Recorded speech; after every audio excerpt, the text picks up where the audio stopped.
Tom Campbell here. If you find something of significant value in our videos, please consider supporting their production through our Patreon account or through a one-time donation.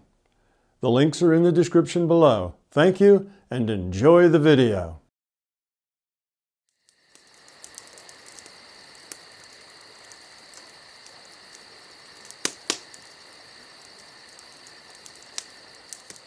Boris, please go ahead. Coming. Hey, Tom. Thanks for the question about authenticity. It was very, very nice. My question is more practical. Basically, I've started that new job in a co-working space. So a lot of activity, a lot of life, of course, and I'm feeling a bit overwhelmed. So my question is basically, I get very exhausted very quickly, even if I'm working with great people. So you said often that we can turn down the volume when we are in a mall or whatever crowded place. So I would love to hear if you would have like more tips about that in that specific scenario when you walk into those spaces. First, I would say that whenever your life goes through a major change in what you're doing, how you're doing it, whether that change is in the doing world or whether it's in the being world, you can expect to feeling a little confused and a little overwhelmed. That's just the way it is. That's how we feel when we're undergoing change. Change is good. Usually you come out the other side of the change a better person, more whole, bigger picture. So it's a good thing. But change that is significant is usually change that feels overwhelming in the beginning. So that's kind of as it should be, overwhelming, being exhausted, being tired. It's because you're trying to get your balance. You're trying to, you've jumped up in the air and done a triple flip. Now you need to land on your feet, get your balance, and not fall over. And that's a challenging thing because you're not sure. You're not sure about this. You're not sure about that. Not sure if you're doing it right. Not sure if you're doing it wrong. Not sure you're going about it in the right way because it's new. And anything that's new, you're not sure of. And when you're not sure of something, it sucks a lot of energy out of you because there's a lot of, well, maybe, but maybe not, but maybe I should, but I'm not sure. And that just sucks energy out of you as you do new things. So being overwhelmed is par for the course when your life takes a major change, but it will get better as the confidence grows in the new thing and the new perspective and the new things you're doing and the understanding grows, then the feeling of being overwhelmed will disappear all on its own. But besides that, okay, on to the question. It's how do you relax and let go? Okay, how do you just relax and let go? And I think a good way to do that is to let go of the fear that you might not be doing it right. It may be a mistake. You're not quite sure how it's going to all end up. There's a certain amount of fear of the unknown there about how things are going to work out and how they come out. And if you can let that fear go and say, well, they're going to come out however they do. This is going to turn out to be a good thing or a bad thing or something in between or neutral. And we don't know yet. It's still up in the air how it's going to come out, how I'm going to work at it, whether I'm going to succeed or fail or all sorts of possibilities. And I have no idea where this is going to lead me. But it'll take me somewhere. And wherever it takes me, I'm going to learn from it. I'm going to be wiser because of it. I'm going to understand more because of it. And that's going to be a good thing. So win, lose, or draw really doesn't matter. What matters is that when it's all said and done, the smoke is cleared, you're going to be a better person. You're going to have learned, you're going to have grown, you're going to have taken this in, sorted it out, and be better for it. So if you have that at the bottom of of your feeling stack, if you have that in there, then you can just relax a little bit, because it's not so important that it's a win. It's not so important that it comes out the way you think it is. It's only important that you make your best choices as you go. Every little choice you have along the way, you make it as your best choice. And that's really all you have to do. After that, it'll work out however it works out. You'll learn how nice it is to deal with good people, and you'll learn how frustrating it is to deal with people who aren't so good, but you have to deal with them anyway. You're going to be challenged in lots of ways. So whenever you start anything new, a new job, a new relationship, go living in a new culture, it's always overwhelming to begin with. But the thing that can counter that feeling of overwhelming, which is a feeling of not knowing how it's going to work out, not sure that you're doing it right, it's the unknown hanging over you, is what kind of saps your energy, is to say, well, it doesn't really matter. It's going to work out some way. And as long as I always take my best choice and try to do the low entropy thing, it's going to work out great. Whatever great looks like. It's going to come out great, because I'm going to learn from it and grow from it. And I don't know what the lessons are yet, but every new day is another opportunity to make choices.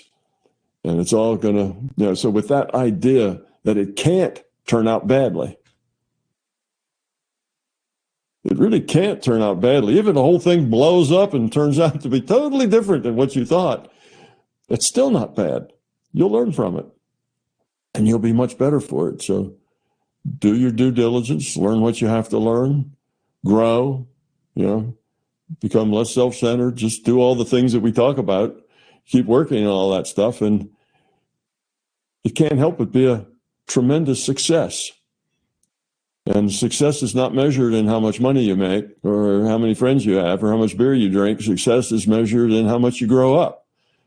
So it can't help but be a big success. And in general, you should have that attitude toward life. That's life. Wow, this life out here looks kind of rough. It's got some really ugly warts on it, but I'm going to go embrace it. And it can't help but be tremendous. It can't help but be great, because I'm going to learn a lot from it. You see, it's that same thing. You can embrace life that way with all its warts. Oh, here's some really ugly people in my path. They're really a piece of work. They're nasty. They're self-centered. They hurt people. They're abusive. All right. I get to deal with that now. And when I come out of that, however I deal with it, I'm going to learn something. If I deal with it badly, it'll hurt. I'll be unhappy. I'll be miserable. If I deal with it well, I'll zip right through it, smiling all the way, and learn a lot. But in any case, I'm going to learn a lot. You see? So now you can embrace something that's ugly, something that's full of warts, and still be okay with it and not feel overwhelmed. Oh, God, I got to deal with all that ugliness, with all those people who just don't understand, and all the dysfunction and all the petty politics and all the, the arguing and fussing. And I'm out in the real world now where the going gets ugly, because the people out there are mostly not too grown up. I'm going to be dealing with a lot of egos and things. And how am I going to do that? I'm going to let it suck me into that game and I get upset and angry. Oh, that wouldn't be good. Well, but I'll learn from it if I do that. Or am I going to be part of that solution? Help all that get better? So that would be my advice. It's just an attitude thing. Look at it from the attitude. It's going to work out. It's going to be great, however it works out. And when you do your meditation, when you just put yourself in that quiet space, no matter where you are, or maybe you have to go retreat to some place that is quiet, but whatever, when you're in that quiet space, just feel the rightness of it. Feel the potential of it. Feel that this is going to be a good learning experience. and you're going to remain part of the solution all the way through it. Whatever kind of tap dance that requires, whatever kind of juggling, that has, you're going to learn how to do it and do it positively. And the things that can't be positive, well, you leave them alone. Stay away from them. Don't get involved in things that can't be positive. So anyhow, that's the way that you deal with all of this, is with a perspective that's positive. Everything's positive. It's all going to be all right. And that then will get you through. And deal with that in your meditation, because when you're out in the middle of it and people are kicking you in the shins and doing things that are not nice, it's a little harder to remain positive. But when you sit down at night in your meditation, you go back over those events that weren't very nice and say, well, I could have handled those better. I could have not gotten upset. I could have not gotten angry. I didn't have to tell those people that they were stupid. I could have maybe said that differently in a more positive way. And then you'll learn and you grow from it. So those meditations are important, because that's where you kind of pull it all in, set it straight, organize it in a way that's helpful to you, and learn from it. If you don't have that meditation, then you get so much input data that you can't process it. And then eventually you get all wadded up because you've got too much data to process. And then's when you start feeling overwhelmed. You got a lot of data and you're having trouble processing it. So process it as you go in those meditation states. Well, what happened today? And how did I feel about it? And where did I lose it? Where did I not do so well?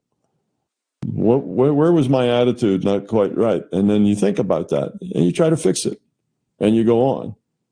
And if you live your life that way, well, you'll just keep growing up, and you'll find that life is just full of joy for you. So that's the thing. That's why that meditation is important. So good if you can do it on a crowded school bus, but if not, go to wherever it is you do need, to go, and make sure that every day you kind of become aware of what the lessons were.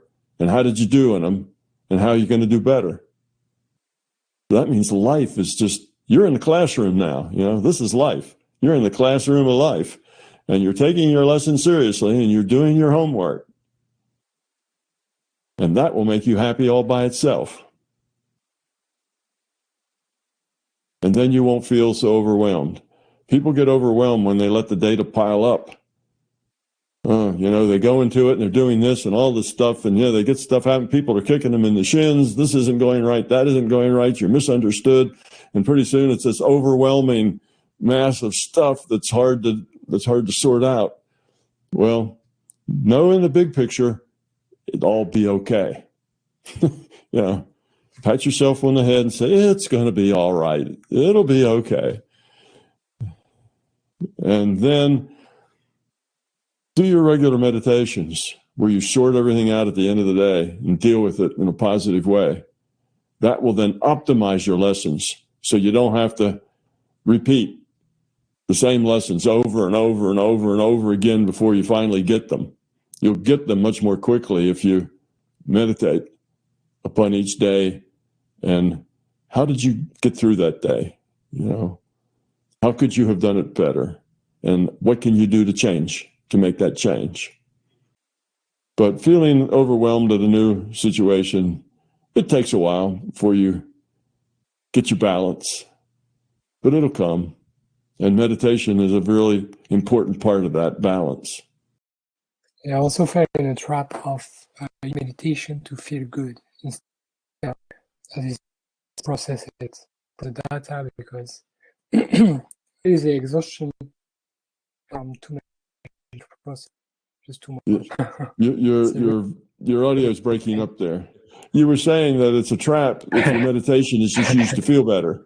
If you just meditate because it feels good, and you get in that nice place where it's it's quiet, it's still, and you're just floating there, and it feels really good, and you get energized. That yeah, it's meditation isn't just about feeling good and getting in that relaxation. I mean, that's can be a part of it, but meditation is a place where you see more clearly.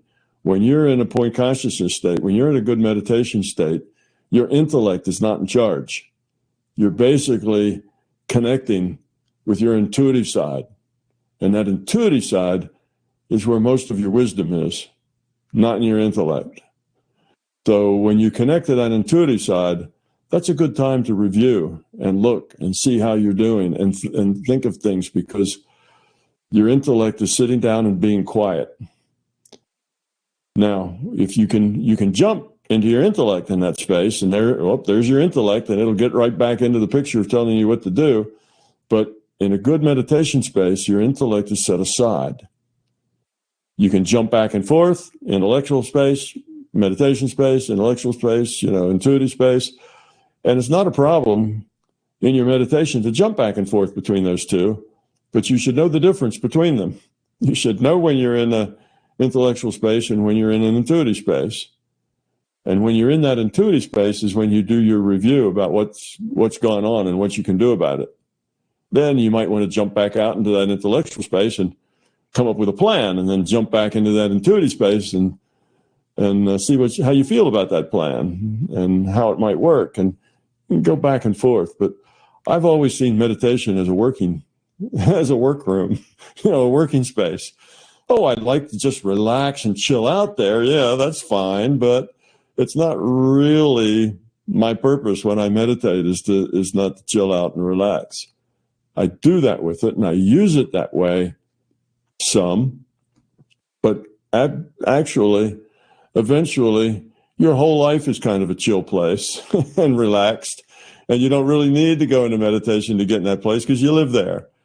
Now you can use that meditation space as a space to do work, space to learn, a space to get, your intuitive side will gain perspective over the day and what's happened and what you've done and how you've been. That intuitive side has that perspective, where all your intellect will do is try to justify it. Oh, yeah, all those things I did, yeah, they were the best things. Couldn't have done any better. I'm a good guy. That's what your ego will tell you. And your beliefs will agree with the ego for the most part. So that's why you can't ask your intellect to make those assessments. Your intellect just is too biased to give you any good advice. You ask your intuitive side in a meditation space. Yeah, just a lot of people do that. They think of meditation as a relaxation exercise, kind of a getaway. And it is that, but it's a lot more than that. It's your connection to the intuitive part of your being. It's a lot more profound than just a place to relax. Yeah, thanks, Tom. Very, very useful. Okay. Did you have another question, Boris? Yeah, let's do it. Thanks, Donna. Basically, I have a question for a long time, which I forget to ask every time. It's about detaching consciousness from the physical body. So, of course, we've been practicing together how to do out of bodies, phasing. Basically, now I'm starting to do it naturally during my dream states or in deep meditation, but I'm never in control. Like whenever my intellect get in, it's over. So I was curious to get perhaps more tips on detaching like the consciousness from PMR while being in control. I don't know. Maybe I can give you a couple of hints here that might work. You get to meditation and your intellect is kind of set aside. And at that point, you need some direction of what it is that you want to do or want to accomplish or where you want to go or what you need to experience or what you want to learn or what you want to review. You need some direction, because if you don't give yourself any direction, then you just tend to float there in that void, which is all very nice and relaxing, but it doesn't go much beyond that. So you need to start with an idea of what you want to do. Because if you wait until you get there to make that choice, okay, now what do I want to do? What direction should I take? You won't do very well because you've already got your intellect set aside. So your intellect says, hey, don't ask me. I'm on the shelf now, you know. You're on your own intuitive side. What's your intuition about what you want to do? You know, well, your intuition tends to be vague. It's just is. So you'd be better off before you start. So this is one, tip. Before you start, have some idea where you're going and what you want to do and what you'd like to accomplish. Now, if you want to just be out of body, then have some idea of, well, what does that mean? What sort of out of body do you want? I mean, that's a very general thing. Out of body, when you're in point consciousness, you're out of body. You're no longer in your body. You are just your intuitive self. You're not really your physical self because you're not paying any attention to physical input. So you're already out of body. That's easy. Now, what do you want to do with it? What do you want to experience? Where do you want to go? How do you want to get there? Or do you want to let it be open to the system? Let the system, give me whatever data stream it thinks would be most helpful. You can do that too, and just open yourself to the system and then let it flow. Or you can decide that I'd like to go see this or that, or I'd like to experience other beings that have never, I'd like to meet some other beings that have never been to this virtual reality, or whatever. Come up with something. But then you have that, if you have that mindset, you have that intention, then the fact that you have that intention, you've thought about it, then it'll probably happen that way. Or it will after maybe your 10th try anyway. It may take a little while to get your intellect to sit down and be quiet and so on. But so first, have a good intention. Have a clear intention, not a real general confused intention like, well, I want to go out there, elsewhere. I want to see something. That's too vague. That doesn't give you any direction. You need something more specific than that. Or you might want to say, well, I'd like to, that thing I had today with Joe, and I was a little dicey. I'm not quite sure how that worked out. I'd like to revisit that from Joe's perspective. I'd like to see what Joe saw in that. What was his perspective through that interchange? That was a little tense there. What was his perspective? And then you can go beat Joe for a while and see how he saw it. So that might be something that you might like to do. You see, so you need some things, some ideas of what it is would be good to do. Good for your learning, something the system gives you, be open to that. And then just let it happen. Now, letting it happen is problematic for some people because they have trouble with that, letting it happen. Their intellect sits perched on the front of its chair, waiting for something to happen, so nothing ever does. Letting it happen means to be open, but not leading. Just open and letting things happen. Now, one way that you can exercise that letting it happen is through exercising your imagination. You can use your imagination to exercise that, because what you're doing when you're letting it happen is you're getting data and you're interpreting that data to be you doing something with maybe others someplace else, some non-physical space. And you're getting that data and you're interpreting that data in terms of your sense data, because that's the only way you know how to think. That's the only way you have language, to put it into words. So you have to take that information you get and turn it into what you hear, what you see, what you feel, what you smell, what you taste. All sense data, because that's all you got to work with. You don't know how to communicate any other way other than sense data. So you can practice at doing that in your imagination.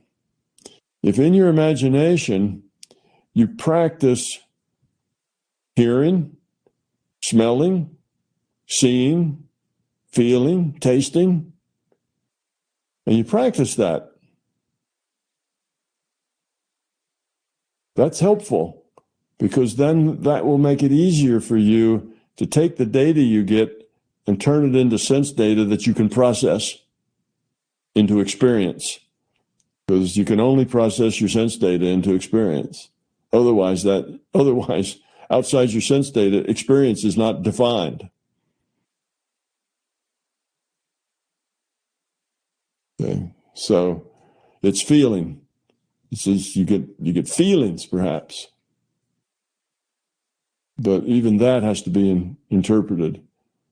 I felt like I was flying, or I felt like I was moving, or I felt like I was, even your feelings tend to be parsed in terms of sense data.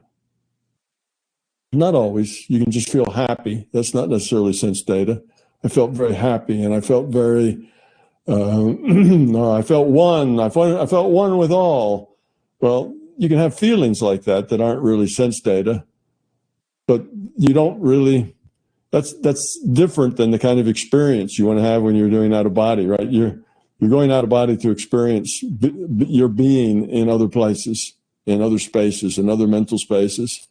So it's not just a feeling space. It's a space that you need your sense data to interpret. So you can practice that. So you can go into your imagination and taste things, smell things, lots of different things, and really smell them, to where it's perfectly as real as it is if you were physically doing it. See things, hear things, have conversations. Matter of fact, one of the things that I've done recently in some of the talks I give is I've invented this park that people can go to, and it's just for that reason. It's just to put people in a mind space that is not connected to their body, where they practice interpreting data. They practice getting a data stream and interpreting it. Well, one way you get a data stream is that you create it. Right? Data streams come from one of three places: the system, some other IUOC, or yourself. So if you're the one creating the data, then that's okay too. You can practice creating that in a non-physical environment. What that'll do is, once you get good at that, you'll be able to just open and let it happen much more easily. It'll be a simpler thing for you to let go. Okay, and just let it happen. And also, while you're doing that in your imagination, is a great opener for the system, for the LCS, to just pick up on that data flow and change it to its own story. And suddenly your story takes an about face, or takes a left turn someplace and turns into something very useful that wasn't part of your imagination. And it's real easy for the system to do that, because you no longer have that barrier of, I don't have it, now I do have it. There's this, that creates a barrier for you. And it creates a barrier that your intellect just really has problems with. So if you can start off that process, then let it go into something else. Then the problem will be, well, but did I imagine the whole thing, or was that the LCS giving me information? Well, that's the wrong question. The question should be, is that information useful? And as time goes by, you'll be able to answer that first question. You'll know. You'll recognize yourself when you're making up the data, but you won't at first. There's no way that you can do it for sure, for certain, but you can get pretty good at it, even if you aren't certain. Thanks, Tom. Very, very useful, as usual. Okay. Well, Tom Adams joined us today too, and he has a question for you. Hey, what's up, Tom? Good to see you, pal. Yeah. Hey, I had a question for a while, and I just happy to have a chance to ask you. Have you ever had a situation where you knew a being of love, and you guys had a completely different opinion or view on something? You know, someone maybe a mentor of yours or one of your trainers, someone you knew who was a very high quality consciousness, but you guys just didn't see something the same way, or something in your management, system management duties. That's my question for now. Yeah. Yes, of course, that happens. It's never been a problem. It's never turned into an issue of any sort because you can't be anybody other than yourself. You can't take on anybody else's opinion. You have your own, but you also realize that you don't know everything, that you're a work in progress, that you're learning. And you also realize that the other person, no matter how grown they are, that they're still learning too, that they're still a work in progress. So you take whatever advice or whatever information you get and you think about it and you say, well, maybe it's not the way I see it, but maybe, and you stay open-minded and you stay skeptical and you live your life, and information may come that'll verify it or throw it away. But again, it's not your truth unless it's your experience. So you don't say, oh, well, this guy knows a whole lot more than I do, so therefore his opinion will now be my opinion. That's lazy. That's not doing your own work, and it's not going to help you grow up any. You got to say, well, if that's the case, I'm not there yet. But thanks for sharing, because now I'm going to be more open to it. I'm going to, I'll see the signs. If that starts to happen, I'll recognize it. So I really appreciate you telling me this, even if if I can't support it with my own experience. It's still very helpful because it's somebody that you respect and somebody you think really knows a lot. It could be that that's just the point they're confused on. It could be they're not right. You don't know. And you won't know until your own experience gives you the information you need to understand it.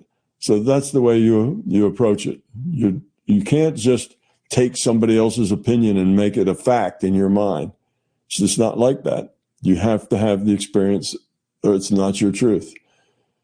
But you can welcome it and appreciate it and still keep it on a 0.2, 0.3, 0.9, whatever. But I'm waiting for data to see how that works out. Because it's helpful. Once you're aware of it, it makes it a whole lot easier to see things you're aware of. Then you have to develop that awareness from scratch. It's a lot harder. It takes longer. So that's why you stay open-minded and skeptical all the time about almost everything. Does that answer your question, Adam? I think so. Yeah, I think that's a real good take right there. Classic Tom take. I have one more if I may. I think I've been getting real good at, let's say relatively short hindsight, identifying negative emotions and ego reactions. Someone pisses me off or, and in the moment, maybe it take me now only a few minutes to realize, whoa, I shouldn't be having this kind of negative emotions. What's the trick from taking it between like a retroactive analysis to just not having that ego? What's the real get rid of that ego altogether so I don't have those negative reactions and have to calm myself down afterwards and rather just not have them at all, Well, the main thing is, Adam, is to have a very strong intention up in the front of your mind all the time that you don't want to be that way. And if you just have that, I see that, I don't want to be that way. But not just say it once and then forget about it, but in your mind, always, I don't want to be that way. Yeah, I remember that yesterday, and I don't want to be that way. And all day, all night, it's just up there in your mind. I don't want to be that way. And if you can keep that, you'll change. It won't be that way. Just for the intention But if it's just an intention one time and then you forget about it, yeah, okay, I don't want to be that way, but it's the way I am and life goes on, and then you forget about it, then you'll tend to repeat it and repeat it and repeat it. But if you can keep that focus on it, like you got that focus, you saw it. Look, yeah, I shouldn't have gotten upset at that. I should have handled that differently. And the way I handled it didn't make it any better. It made it worse. And I don't want to be that way. And then don't let that go. Keep that in your mind. Keep working that, keep that right up there front. And that will then keep you from actually doing those things. And then pretty soon you won't do them at all. They'll disappear. Okay. And one more thing. Now, what about almost like feigning anger or something just to get your kids to do something? If like the kids aren't behaving well, I'm not really angry, but you have to yell at them or something to get them to discipline. They're going to run out in the street and they keep running out. I'm not angry, but they might think I'm angry. You know what I mean? I give a wink to my wife, but was that? Is that still being genuine? Am I still being genuine there? Well, you don't really have to do that. What you're doing is you're training your kids to react to certain kind of stimulus. And what they will learn is that you're not serious unless you're upset. So if you say, cut that out, then they don't have to cut it out because you're not serious yet. When you get angry and you holler at them, then you're serious. Well, you can train them to think you're serious when you just say, cut that out. That's serious. So it'd be better to train them to that than it would be to train them to, you're not serious unless you're hollering. So that's what you do there. And if you've already trained them some to, okay, strike one's not serious, strike two's not too serious, strike three, Dad goes ballistic.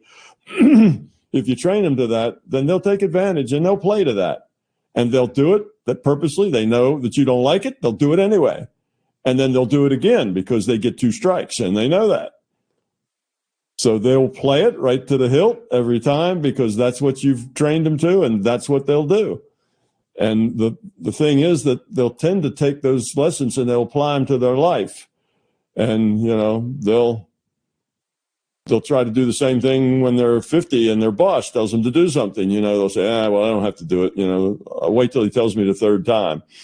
And then they may get fired. It may not work. Everybody's not their dad. So it's better to just, if you say something, it's serious.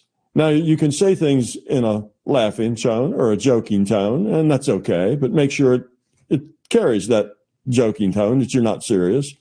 But if you say it in a serious tone, then they should know once is enough.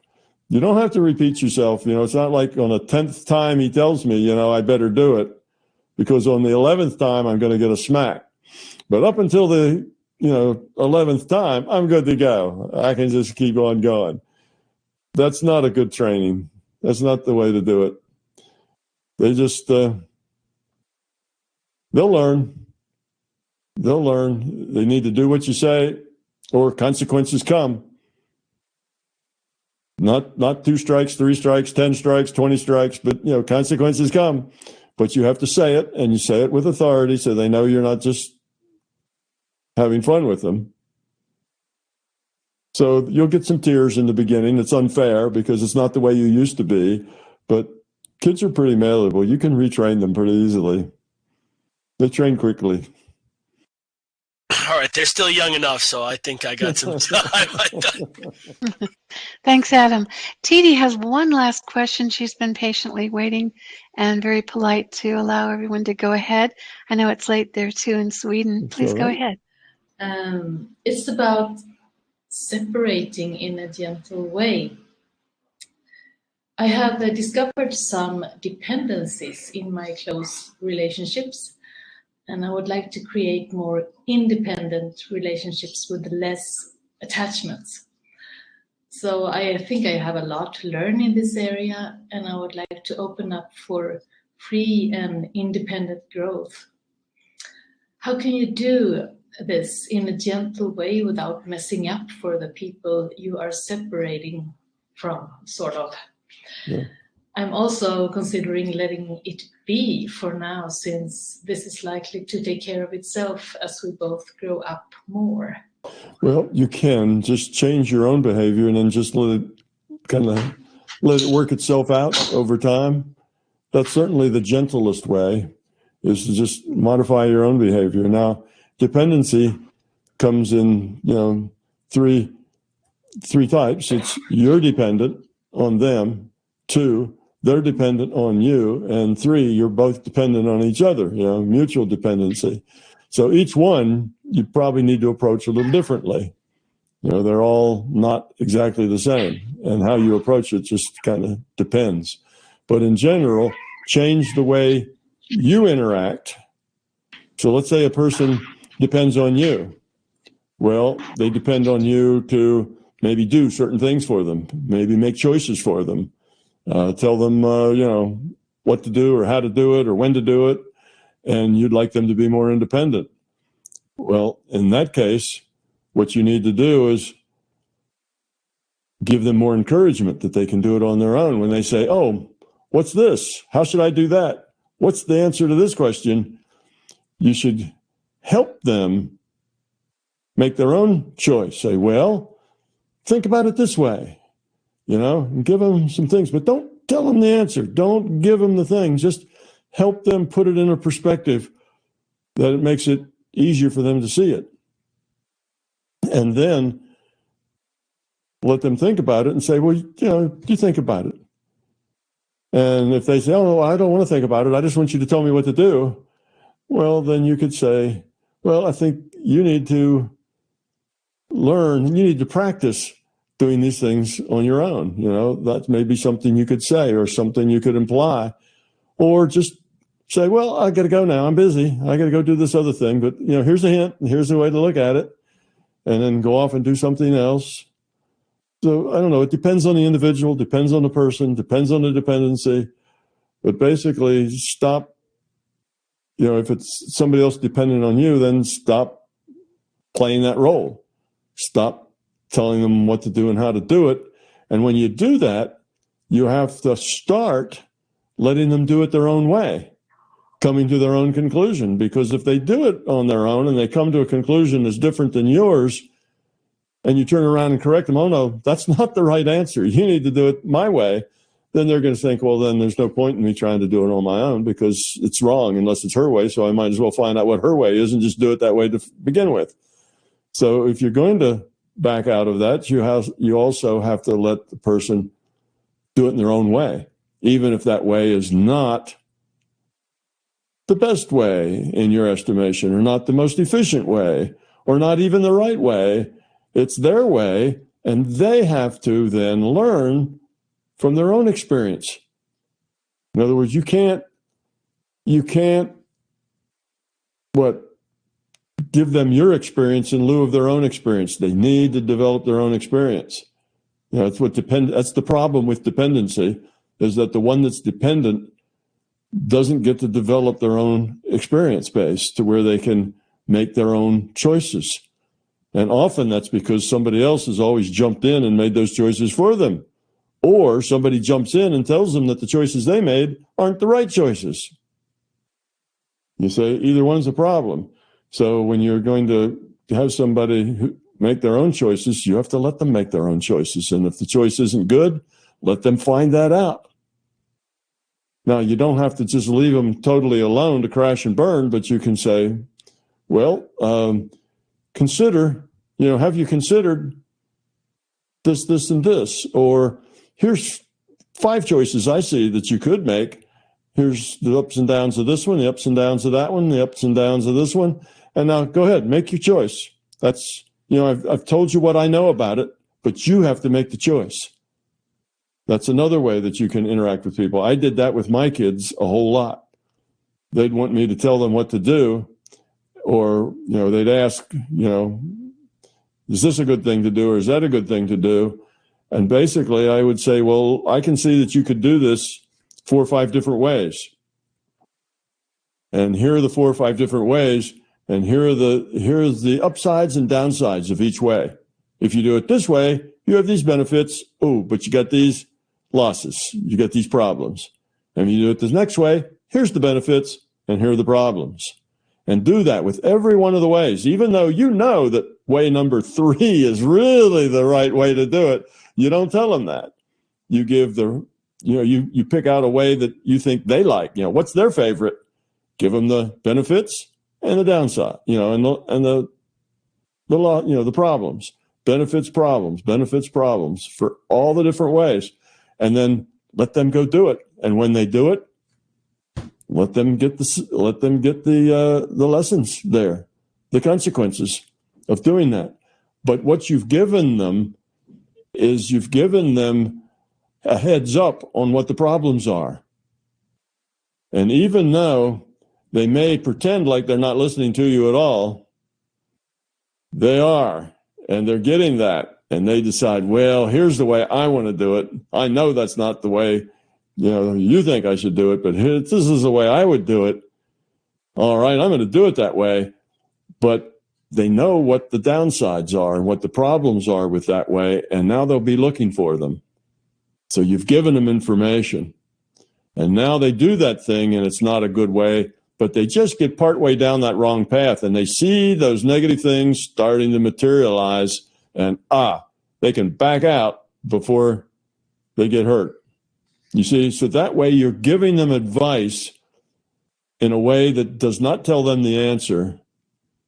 And so you can give them, that was the method that I used with my kids, to help them learn to make their own choices and their own decisions, but at the same time, giving them enough information that if they made a really bad choice, they'd be able to recognize it more quickly. And I was always careful not to, I told you so, or, well, that was a dumb choice. You don't say any of those kinds of things. You always are supportive. And if it turns out badly, well, you hold their hand and tell them, things will get better, but help them maybe see, saying, it'd be a good idea to think what how you might have known ahead of time that was going to be a bad choice. So they learn something. People will learn something if you help them. But if you tell them, they don't learn anything, except they learn never to confide in you because you'll tell them what to do. They don't want to be told what to do.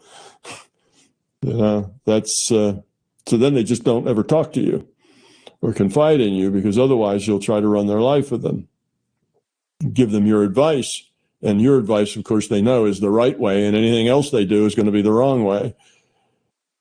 So let people make their own choices and support them in that choice, and catch them if that choice ends up putting them in trouble. Be there with the safety net. Be there, to help them out, but not with "I told you so" or "you should have done it my way," because that's undermining their own ability to make their own choices. And that's kind of what I do if somebody were dependent on you and you wanted them to be a little more independent. Now, if you're the one that's dependent, and often these are codependencies, the person who's telling the other one what to do is codependent because they get their ego stroked by being the one who knows, telling the other one, giving the other one help. And they're the knowledgeable person, and they want to fix that other person's life so that other person never has any negatives. And that makes them feel good because they're doing things. Well, that's a codependency. You're getting your ego stroked by being the one who's telling the other person how to live their life. And you're giving them an advantage by telling them the right way to live their life rather than giving them the ability to make their own choices and make their own mistakes. So typically there's codependence and that kind of a thing. So it just depends on what's going on. But if you want people to be more independent, you have to support their independence. Give them information, but not answers, not make the choice. But then my children would get frustrated sometimes, particularly my girls. They would tell me, "Dad, just tell me, what I should do here." And it's like, no. But mostly they appreciated it. Sometimes I frustrated them. But I'd always tell them what I saw as all the alternatives. What are your what are your choices? What could you do? And sometimes I'll point out choices to them that they didn't even know they had. Oh, I could do that. You mean that's a possibility? I could just say no, or whatever. I could just say yes. So you can say, well, here's all the choices that I see, and here's what I think about them. Go make up your own mind. I think that was very helpful. And I can reflect on it a little bit further and do some life living until next Fireside Chat. We'll see what happens. So it's going to be a cliffhanger. Yeah. Well, that's the way life is. Life is just a series of cliffhangers. It stays that way the whole time. And then we learn as we go. Thank you very much. Yes, we do. You're welcome. Thank you. Well, thank you, everyone. This ends our Fireside Chat for today. Thank you, Tom, and all who joined us today. Also, thanks go out to Oliver for running the server and to Justin for doing all of the editing. Now, if you'd like, you can help support Oliver. In the description below, there'll be a link that you can donate. I know many of you look forward to the Fireside Chat, and we're very grateful for that. Thanks, everyone. Tom Campbell here. I and MBT Events hope you liked this video. We now have well over 1,000 hours of free video on this user-friendly, ad-free YouTube channel.